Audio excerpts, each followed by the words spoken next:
Hi, welcome to Neo TNPSC. நாவினக்கரசர் கேளா நன்று நீர் புரிந்த வண்ணம். இதில் கேளா என்பதன் இலக்கண குறிப்பு. ஸோ கொஸ்டினை பார்த்துட்டேன், கேளா. ஓகேலா. ஸோ எல்லாரும் போட்டுக்கூடிய ஆன்சர் என்ன? ஆப்ஷன் ஏலே ஈர்கட்ட எதிர்மறை பேரச்சு இருக்கும். ஸோ ஆன்சர் ஏ அப்படின்னு போட்டிருப்போம். ஆனால் தவறு. ஓகேங்களா. கண்டிப்பாக நீங்கள் தப்பு பண்ண தான் இந்த கொஸ்டினை எடுத்தேன். அதுலேயும் ஈர்கட்ட எதிர்மறை பேரச்சு தான் எல்லாரும் சூஸ் பண்ணுன்னு சொல்லி ஆப்ஷன் ஏலே நான் தூக்கிட்டு வந்து வச்சேன். சரிங்களா. ஸோ இலக்கண குறிப்புன்றது வந்து ஒரு குருட்டு மனப்பாடம் வச்சிருக்கீங்க இல்லையா? ஆண் முடிஞ்சா ஈர்கட்ட எதிர்மறை பேரச்சும் அதெல்லாம் தவறு. இலக்கணத்தை வந்து புரிஞ்சுக்கணும். எந்த இடத்துல வருது பெயரச்சனை என்ன?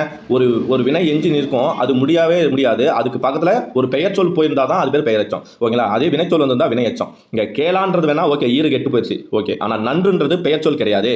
நன்றுன்றது ஒரு வினை முற்று ஆச்சு. ஆமாவில்லை, வினை முற்று. ஸோ ஈறுகட்டு இது மாதிரி பெயரச்சம் வராது. இது பண்பு தொகை கிடையாது, வினை முற்று. ஆனால் என்ன வினை முற்று? கேளா, அதாவது செய்யா, கேட்காத, செய்யாத, செய்யா என்னும் வாய்ப்பாட்டு வினைமுற்று. ஓகேங்களா. நாவினுக்கரசர் கேளா நன்று.